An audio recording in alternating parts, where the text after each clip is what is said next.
Takže čau lidi, já vás vítám u mýho prvního videa a prvního vlogu. Takže já budu jako, tady jste vlog, je jenom prostě takový krátký, malej.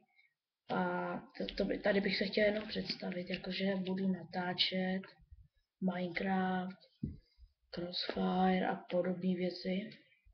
Mohli byste mi psát, jako co budu natáčet, já se podle toho rozhodnu.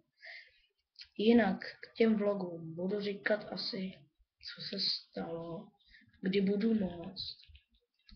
A budu tam prostě takovýhle věci, no. Jak vidíte, budu natáčet, že za mnou bude modrá zeď. Kecám, žlutá.